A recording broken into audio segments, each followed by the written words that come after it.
Okay, let's say you have just got out of the best pitch meeting of your entire life, or perhaps you just met the most important contact in the business of animation to get you where you need to be in your career. What do you do next? Do you call them? Do you email them? In general, I'm talking about your follow-up game. So today's episode, I'm going to give you a few tips about the follow-up game and then tell you about the one time and the only time you're allowed to make fun of someone for not getting back to you. Hey there, and welcome back to Surviving Animation, your guide to making it in the business of cartoons. My name's Eric Calderon, and in case you didn't know, I'm actually an animation writer and producer myself. I've been doing it for about 24 years now. I've got a variety of projects in development and in production that I'll be telling you about very soon. So to stay up to date with me and everything I'm doing, and also to hear more about animation, hit that little subscribe button below. All right, today's episode is about follow-up, so let's get to it. Okay, follow-up can be a little bit of a tricky business, specifically because there are two different sets of priorities that you should be aware of every time you're going into one of these situations.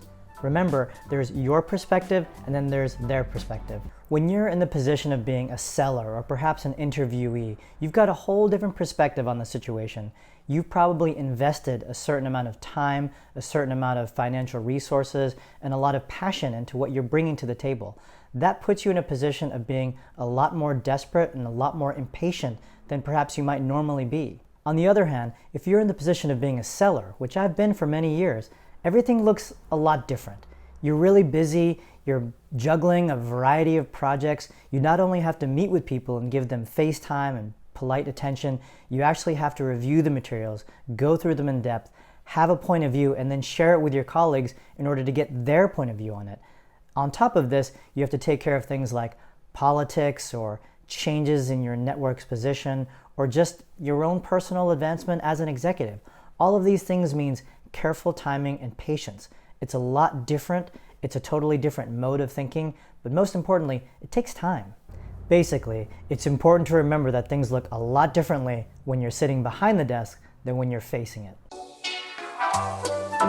All right, probably the most frequently asked question in the game of follow-up is, how long do I wait to follow up? Well, the simple answer for me is 3 weeks. I can't say that it's any kind of science or any specific math that I've put together that adds up to this 3 weeks, but maybe it's just an understanding of how corporate time works and how fast or long things take to get done at big companies. But I found that anything under 2 weeks as a seller that was proposed to me always felt a little rushed, a little needy, a little bit too desperate. I found myself saying, hey, we just got this pitch. Why are you following up so quickly? So conversely, I've always given a buyer that I've pitched to a minimum of 3 weeks before I even send them the first correspondence of, hey, have you read this stuff? Just two follow-up points I want to make regarding this timing is, one, make sure that you're aware of the convention calendars. There's a lot of business conventions that happen in the world of animation, and they're frequented by most of the executives in any position of power. So if you are making a presentation that is 3 days before MIP-TV or MIPCOM, you've got to add into that timeline the amount of time it takes them to prep for MIPCOM, to actually go to the event, come back and do follow-up. So your 3 weeks has now become 6 weeks. The second thing I want you to be aware of is there is the slight chance that you might actually physically see that buyer within the 3 week period that you've made the presentation. And if you happen to actually see them in person at a social event or a business convention, I would say do not ever bring up the pitch. That's just the way I operate. I think it's a smart thing to do. Believe me, as soon as they see your face, they're already going to be worrying like, uh-oh, I've got to get back to this person. So just be nice, be polite, and maybe just give them this look. And maybe that's enough. By the way, I just rewatched myself giving the crazy look. So I actually changed my mind on that one. Don't ever look at anyone like that. They're going to think you're crazy and they'll never call you back. So just I take back that one bit of advice.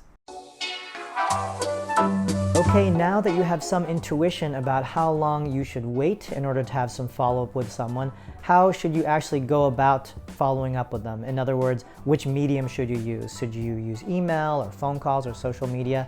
Well, the short answer is you've got to use whatever they respond to the quickest. Now, generally, I tend to be an email type of guy just because I like slightly more formal conversations before I build a relation with someone. But I would say that offices that have assistants or managers or more of a structure tend to respond a little bit better to phone calls and voicemail.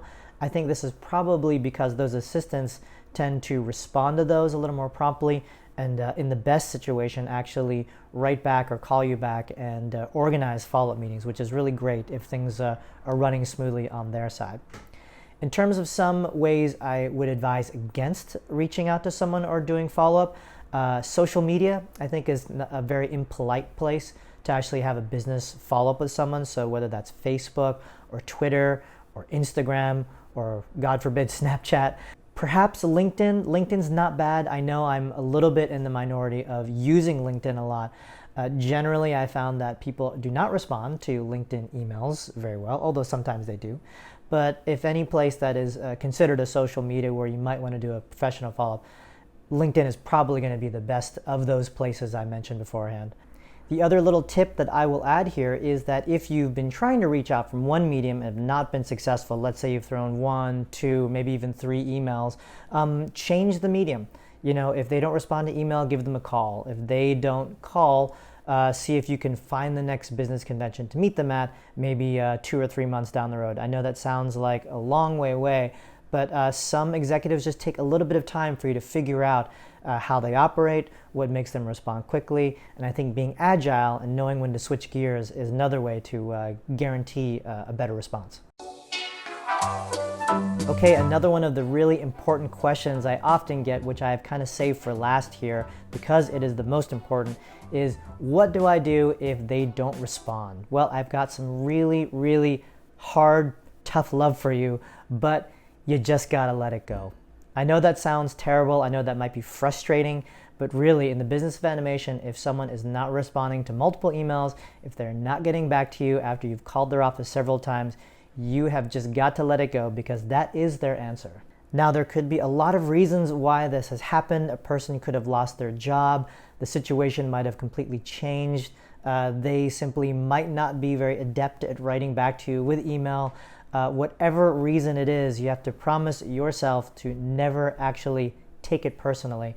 I know that's another piece of tough advice, but in the business of cartoons, you just can't hold those grudges. If you want to stay in this for a long time and have a fruitful career, you just have to throw your hands up and understand that sometimes there's an imperfect piece of communication that happens, and you just got to move forward from there.